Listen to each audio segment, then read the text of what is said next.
Hello students, welcome to edu মন্ত্র। আজকে আমরা একটা অন্য বিষয়ের ক্লাস আরম্ভ করতে চলেছি, সেটা হচ্ছে অপশনাল বেঙ্গলি বা অপশনাল বাংলা।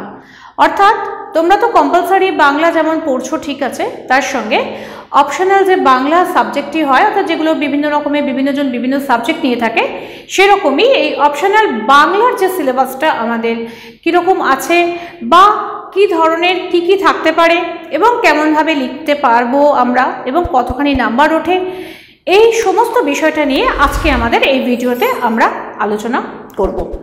চলো আজকে আমরা কিছু বিষয় নিয়ে আলোচনা করি যে আমরা অপশনাল বাংলা নেব কেন।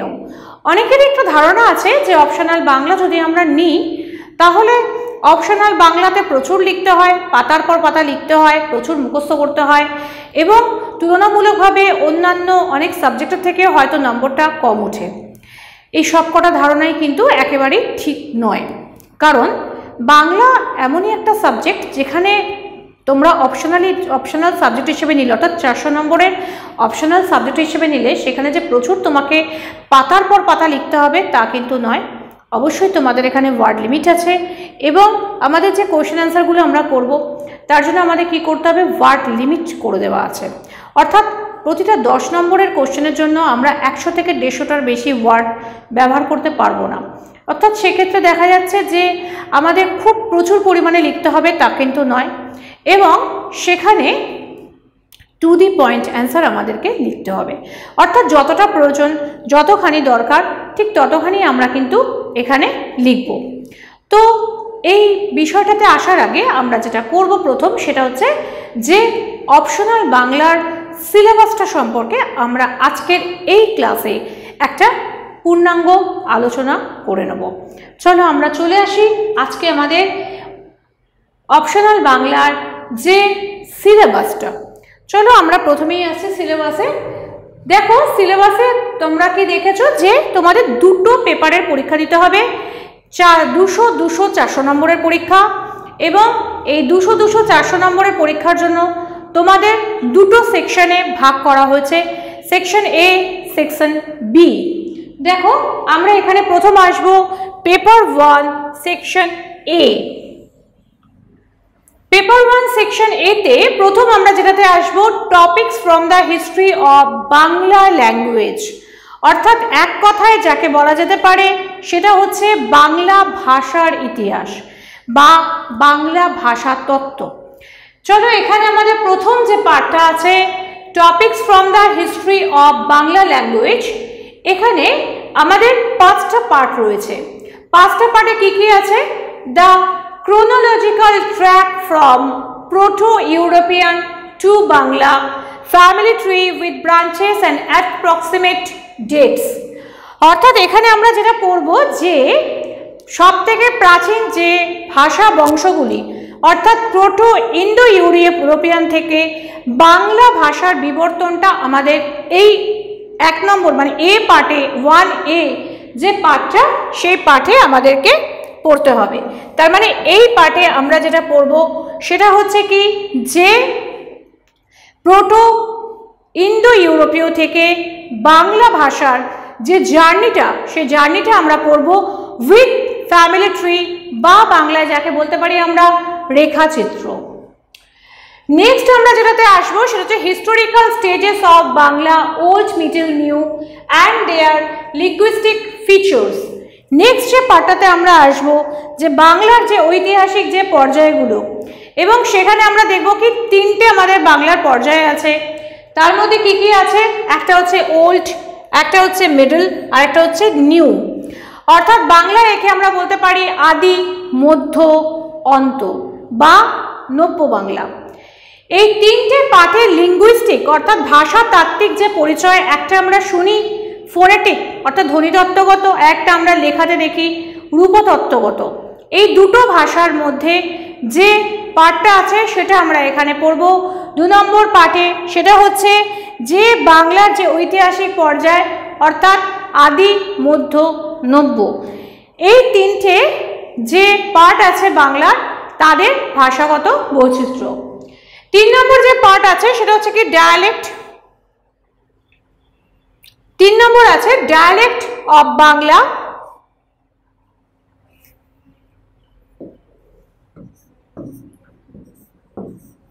and their distinguishing characteristics। দেখো এটা বাংলার যে 5টা উপভাষা আছে সেই 5টা উপভাষা সম্পর্কে এই পাঠটাতে অর্থাৎ 1C যে পাঠটা সেই পাঠে আমরা জানবো যে বাংলার যে বিভিন্ন যে উপভাষাগুলো আছে অর্থাৎ অঞ্চলভেদে যে উপভাষাগুলো আছে সেই উপভাষাগুলির ভাষাগত পরিচয় বা লিঙ্গুইস্টিক ফিচার্স। 4 নম্বরে আমরা যেটাতে আসবো এলিমেন্টস অফ বাংলা ভোকাবুলারি। তারপরে আমরা যেটাতে আসবো বেঙ্গলি ভোকাবুলারি অর্থাৎ বাংলা শব্দ ভাণ্ডার। এই শব্দ ভাণ্ডারের পার্টটা আসবো 1D তে আমরা আসবো যে বেঙ্গলি ভোকাবুলারি। আর ইতে যেটাতে আসবো সেটা হচ্ছে কি forms of Bangla Literary pros, সাধু অ্যান্ড চলিত। সাধু ভাষা এবং চলিত ভাষা সম্পর্কে আমাদের যে বাংলাতে যে আলাদা আলাদা যে ভাগগুলো যে ডিফারেন্সিয়েশন করা আছে সেই ডিফারেন্সিয়েশন অর্থাৎ বাংলা ভাষাতে সাধু এবং চলিত এই দুটো রীতি যে রীতি দুটোর তার সমস্ত ক্যারেক্টারিস্টিক সম্পর্কে আমরা 1E পার্টটাতে জানব। দেখো আমাদের 2 নম্বর যে পয়েন্টটা আছে সেটা হচ্ছে process of phonetic changes in Bangla language. এরপরে যেটাতে আমরা আসবো সেটা হচ্ছে কি বাংলা ভাষার যে শ্রুতিগত যে পার্থক্যগুলো অর্থাৎ এক একটা ভাষায় দেখবে এক এক রকম শ্রুতিগত পার্থক্য আমরা পেয়ে থাকি, সেই শ্রুতিগত পার্থক্যগুলো আমরা এখানে পড়ব। তার মধ্যে কি কি আছে দেখো, তার মধ্যে যেগুলো আছে সেটা হচ্ছে কি এক হচ্ছে অপিনিহিতি, অভিশ্রুতি, সমীভবন, স্বরভক্তি, বিপ্রকর্ষ, স্বরসঙ্গতি ইত্যাদি। এই কটা আমার আছে যেখানে আমরা পাবো কি process of phonetic changes in Bengali language. আর থার্ড পার্টে আমরা যেটা পাবো সেটা হচ্ছে problems of standardization and reforms of alphabets and spelling and those of transliteration and romanization, অর্থাৎ বর্ণমালা, বানান এবং প্রতিবর্ণীকরণ এবং রোমানাইজেশনের সময়কার যে সংস্কারের সমস্যাগুলো এগুলো নিয়ে আমরা এই স্টেপে আলোচনা করব। সেকেন্ডলি আমরা যেটাতে পাবো সেটা হচ্ছে কি Bengali of history Bangla literature. ঠিক সেকশন বিতে আমাদের যেটা আসবে সেটা হচ্ছে বাংলা লিটারেচারের ওপরে, অর্থাৎ ওখানে আমার গেল ভাষাতত্ত্বের ইতিহাস, ভাষাতত্ত্ব সম্পর্কে যা যা ছিল সেটা আমরা এখানে জানলাম, এবং সেকেন্ডে আমরা যেটাতে পড়ব সেটা হচ্ছে বাংলা ভাষার ইতিহাস। দেখো বাংলা ভাষার ইতিহাসে আমরা দেখব যে এর আগে তো আমরা 3টে যে পিরিয়ড আমরা পেলাম, যেমন প্রাচীনকালের মধ্য ভারতীয় এবং নব্য ভারতীয় যে 3 রকমের যে ভাষা পেলাম, সেই 3 রকমের যে লিটারেচারের এই old Bangla and middle Bangla এদেরই যে পিরিয়ডাইজেশন অর্থাৎ এখানে যেগুলো আছে যেমন ধরো চর্যাপদ, শ্রীকৃষ্ণ কীর্তন এরকম ধরনের যেগুলো যা আছে তার উপরে আমরা কিছু পড়াশোনা করব। আর কি পড়ব, roots and reasons behind the emergence of modernity in Bangla literature. এরপরে আমরা যেটা পাবো সেটা হচ্ছে কি মধ্য বাংলা যে বাংলা যে সাহিত্যে আধুনিকতার উদ্ভবের মূল যে কারণগুলো সেই কারণগুলো আমরা এখানে পড়বো, অর্থাৎ একটা যুগ থেকে একটা যুগে আসার সময় কি কি মডার্নাইজেশন হলো বা কি কি চেঞ্জেস হলো সেগুলো আমরা এখানে এই পার্টটাতে পড়ব। অর্থাৎ 1A 1B এই 4A 4B সরি আমি একটু ভুল বলেছি। আচ্ছা সিতে আমরা যেটা পাবো সেটা হচ্ছে evaluation of various middle Bangla forms যেমন Mangal Kavya, Vaishnava lyrics, adapted narratives যেমন Ramayana, Mahabharata, Bhagavata and religious biographies. এখানে সি পার্টে আমরা যেটা পাবো সেটা হচ্ছে বৈষ্ণব পদাবলী, আর হচ্ছে মঙ্গল কাব্য, রামায়ণ, মহাভারত, ভাগবত এবং ধর্মীয় জীবনী, এগুলো আমরা এখানে সি পার্টে পড়ব। ডি পার্টে আমরা যেটা পাবো সেটা হচ্ছে narrative and lyric trends in the 19th century Bangla poetry. এবারে হচ্ছে কি যে আমরা এখানে যেটা পাবো সেটা হচ্ছে যে নারেটিভ এবং লিরিক ট্রেন্ডস, আমাদের 19বিংশ শতকের বাংলা কবিতার আখ্যান এবং গীতি কবিতার প্রাধান্য, এগুলো আমরা পাবো এই পার্টটাতে, অর্থাৎ 4 এর A B C D এর পরে। ইতে আমরা পাবো ডেভেলপমেন্ট অফ প্রোজ। দেখো আমরা এতদিন পর্যন্ত যা পড়েছি সেটা হচ্ছে পোয়েট্রি পড়েছি, কিন্তু প্রোজ কিন্তু 19th সেঞ্চুরিতে আমাদের এখানে এলো। তো অতএব এখানে আমরা কি পেলাম, প্রোজগুলো পাচ্ছি। তাহলে আমরা এখানে পাচ্ছি কি ডেভেলপমেন্ট অফ প্রোজ। এফে আমরা পাবো যে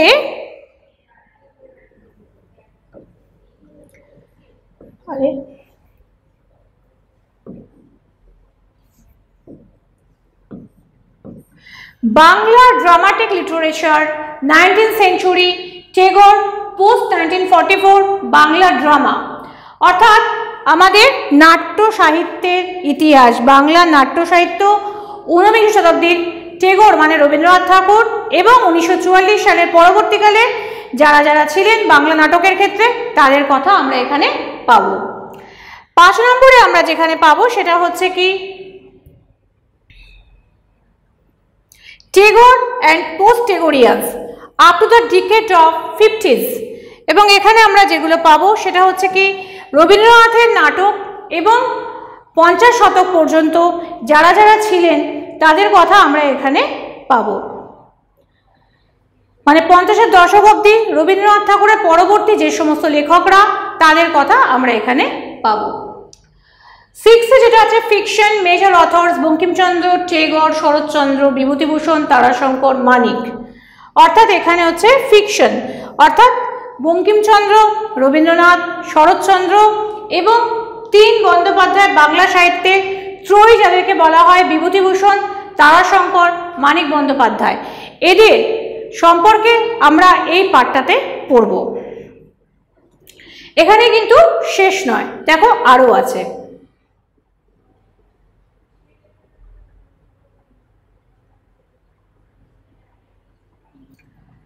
এরপরে যেটা আমাদের আছে সেটা হচ্ছে women of and Bangla literature. এবার আমরা যেখানে পাবো সেটা হচ্ছে কি বাংলা সাহিত্যে মেয়েদের, নারীদের অবদান। এখানে আমার কে কে আছে, স্বর্ণকুমারী দেবী, আশাপূর্ণা দেবী, মহাশ্বেতা দেবী, রাজলক্ষ্মী দেবী, কবিতা সিংহ এবং নবনীতা দেবসেন। এই কটা ছিল আমাদের ফার্স্ট পেপার, অর্থাৎ 1 নম্বর পেপারে আমাদের এই কটা অংশ পড়তে হবে। এবং পার্ট 2 অর্থাৎ পেপার 2 সেকশন এ, এখানে আমরা যেগুলো পাবো সেগুলো এবার চলে আসি। সেকশন এতে প্রথমেই আমরা 1 নম্বরে যেটা পাবো সেটা হচ্ছে বৈষ্ণব পদাবলী। বৈষ্ণব পদাবলী ক্যালকাটা ইউনিভার্সিটি পাবলিকেশনে যে বৈষ্ণব পদাবলীর বইটি বেরিয়েছে সেই বইয়ের ওপরেই কিছু বিষয় আমরা পড়বো, যেমন ধরো ফ্রেজ যেগুলো আছে সেগুলো হচ্ছে কি যেগুলো পর্যায়ে, যেগুলোকে বলতে পারি আমরা গৌরচন্দ্রিকা আছে, পূর্বরাগ আছে, অভিসার আছে, মাথুর আছে, প্রার্থনা আছে, অর্থাৎ এগুলো ছাড়াও কিন্তু আরও অনেকগুলো পার্ট আছে, কিন্তু আমাদের সেগুলো পড়তে হবে না, শুধুমাত্র এই কটা পর্যায় ভিত্তিকের ওপরে যে কটা কোশ্চেন আছে সেগুলোই আমাদের পড়তে হবে। নেক্সট আমাদের আছে যেটা সেটা হচ্ছে চণ্ডীমঙ্গল কাব্য, এবং এখানে হচ্ছে কালকেতু এপিসোডটা করতে হবে। সাহিত্য একাডেমির যে মুকুন্দ রামের যে চণ্ডীমঙ্গলের বইটা আছে সেই বইয়ের ওপর থেকে আমাদের কালকেতু ফুল্লরাজ যে অংশটা সেই অংশটার ওপরে পড়াশোনা করতে হবে। থার্ডে আমরা যেটা পাবো সেটা হচ্ছে কি মঙ্গল কাব্য, ভুল বলেছি,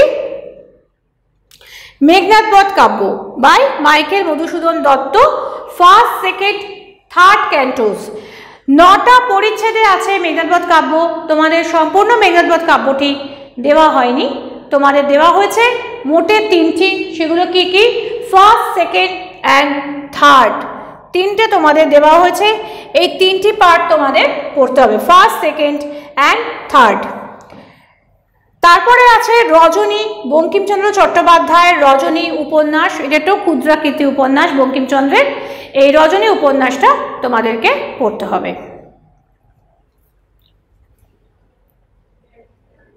5 নম্বরেও বঙ্কিমচন্দ্রের উপন্যাস কপালকুণ্ডলা, কপালকুণ্ডলা তোমাদের পড়তে হবে, বঙ্কিমচন্দ্র চট্টোপাধ্যায়ের কপালকুণ্ডলা উপন্যাস।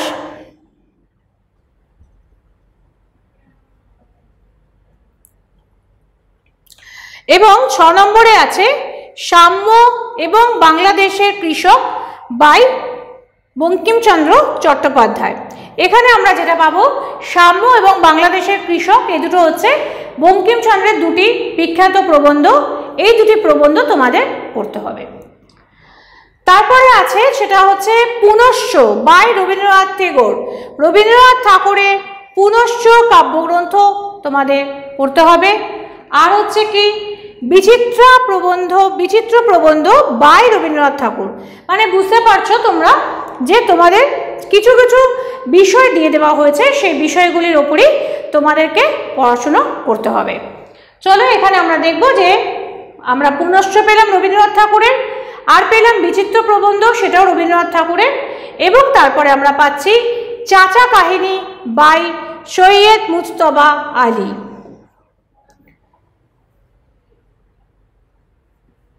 এরপরে আমরা চলে আসব সেকশন বি। সেকশন বি তে আমাদের আছে চন্দ্রগুপ্ত বাই দ্বিজেন্দ্রলাল রায়। অর্থাৎ এই যে ইয়েগুলো তোমাদের এই নাটক বা প্রবন্ধ, এগুলোর বই কিনে বা কোনো লাইব্রেরি থেকে তোমরা নিয়ে মেন টেক্সট বুকগুলো পড়া শুরু করতে পারো, এবং সেখানকার তারপরে তার কোশ্চেন আনসারসগুলো আমাদেরকে করতে হবে। এবং এখানে আছে চন্দ্রগুপ্ত বাই দ্বিজেন্দ্রলাল রায়, গৃহদাহ বাই শরৎচন্দ্র চট্টোপাধ্যায়। এরপরে আসছে আধুনিক বাংলা কবিতা। এখন দেখো আধুনিক বাংলা কবিতা তো অনেকেরই আছে, এবং সেখানে কিছু সিলেকশন আমাদেরকে দিয়ে দেওয়া হয়েছে। সিলেকশনগুলো আমরা দেখে নিই।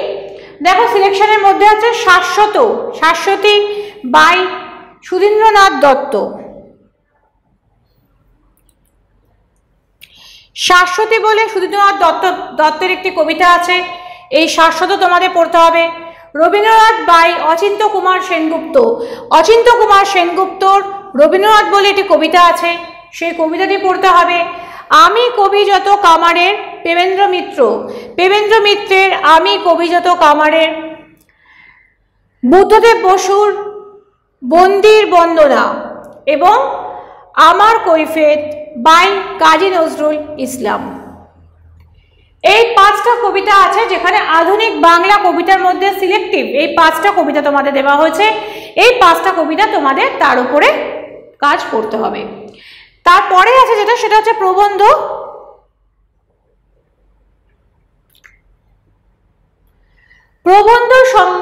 সংগ্রহ বাই প্রমথ চৌধুরী। এবং এখানেও কিন্তু সিলেক্টেড এসে আছে। প্রবন্ধ সমগ্র যেটা আছে সেখানে কিন্তু সবকটা তোমাদের দেওয়া হয়নি। প্রবন্ধ সমগ্র যে প্রমথ চৌধুরী যে প্রবন্ধ সংগ্রহ আছে, তার মধ্যে সিলেক্টিভ যেগুলো আছে সেগুলো হচ্ছে কি ভারতচন্দ্র, বীরবল, বই পড়া, আর হচ্ছে পথের পাঁচালী বাই বিভূতিভূষণ বন্দ্যোপাধ্যায়। বিখ্যাত সিনেমা করেছিলেন আমাদের সত্যজিৎ রায়ের অপু ট্রিলজি, পথের পাঁচালী তার ফার্স্ট পার্টটা, সেই পথের পাঁচালীটা তোমাদের করতে হবে এখানে।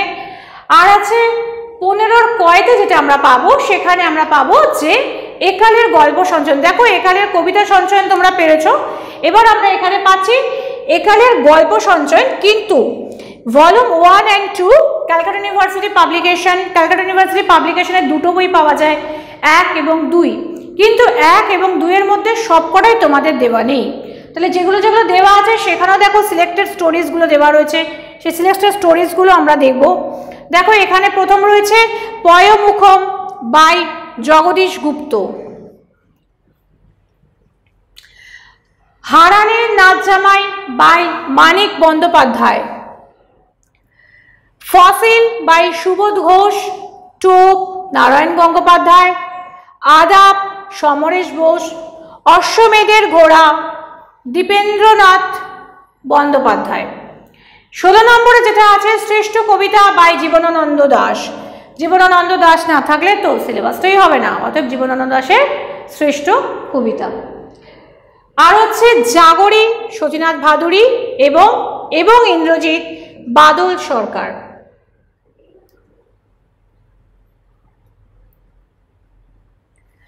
এই ছিল আমাদের আজকের সিলেবাসের আলোচনা।